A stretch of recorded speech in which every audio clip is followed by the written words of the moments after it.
Naitwa Hamadi Beare, katibu wa Chadema mkoa wa Mbeya. Niko na viongozi wenzangu wakiwemo katibu wa jimbo la Mbeya mjini pamoja na baraza la vijana wa jimbo la Mbeya mjini.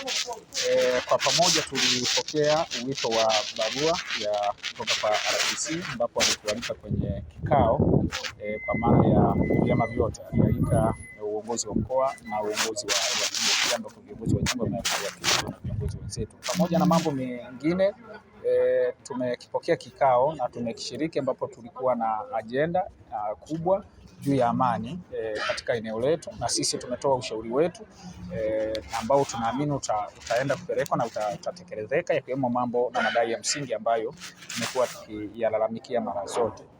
Pamoja na mambo mengine, lakini tumepokea taarifa kwamba chama chetu ni moja ya chama ambacho kinaandaa yanayodaiwa kuwa ni maandamano ya Sabasaba.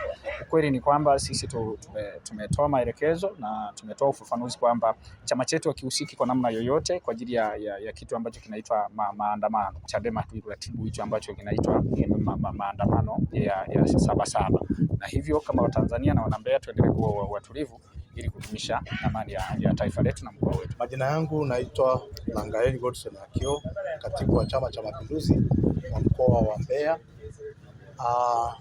Ndugu zangu, leo tumekutana viongozi wa vyama vyote vya siasa vilivyoko mkoa wa Mbeya pamoja na jeshi la polisi katika ofisi za RPC mkoa wa Mbeya.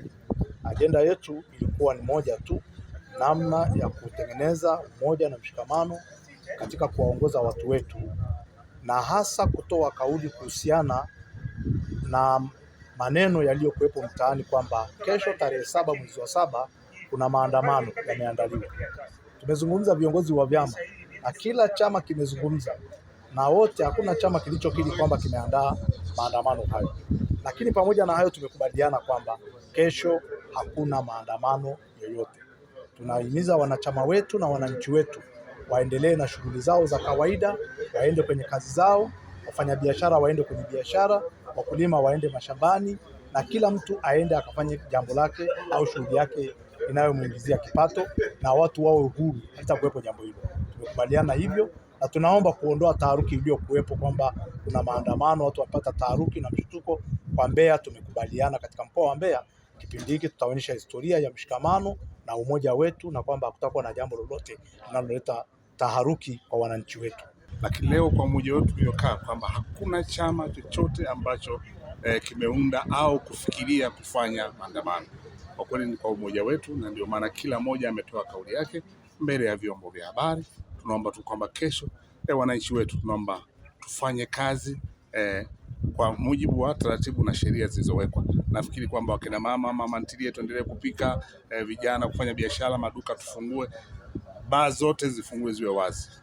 Naomba mtaona tu taharuki ya labda polisi kuwepo wanazunguka wanawalinda ili angalau nyinyi muendelee kufanya kazi zenu. Inawezekana kuna jambo likatokea kwa bahati mbaya, lakini wanakaa kwa ajili ya ulinzi wenu. Naitwa Iptiana Samson, mimi ni mwenyekiti wa chama cha ukombozi wa umma mkoa wa Mbeya. Leo nimefurahi sana kuitaweka hapo tunayo na kamanda wa polisi mkoa wa Mbeya. Tumetuweka pamoja viongozi wa siasa, na sisi tunaendelea tumetoka na kauli moja kwamba sisi kama viongozi wa siasa tukaende tuambie wafuasi wetu kwamba kesho hamna kitu kitatokea, na atakayetokea kesho, kwa mfano kama Chauma, hakuna kijana wote ambaye atajitokeza huko mtaani, na itokea kitu amejitokeza huko, kiongozi wake mimi sijabariki afanye anachokifanya, atakachokifanya azibie hivyo. Na sisi Chauma tunasisitiza amani, kwamba sisi kesho tunahubiri amani, tunahubiri ubwabwa. Sasa kama tunasema tunahubiri ubwabwa alafu watu wavunje amani, ubwabwa uliko kwa na amani. Kwa amani kwanza, watakula wali na maharage, watashiba, watafanya maendeleo. Kwa majina naitwa Gabriel Martin Kibonde, mwenyekiti wa chama cha Demokrasia Makini. Leo tulikuwa na mkutano wa vyama vya siasa ikiwa katika ofisi za RPC mkoa. Tumeadhimia kwamba kesho hakutakuwa na maandamano. Kwa ninaomba wananchi wote muendelee na shughuli zenu za kila siku. Amani itakuwepo tu, wala msiwe na shaka. Ukiona wana polisi wanazunguka, wala msikimbie. ni kwa ajili ya kulinda usalama zaidi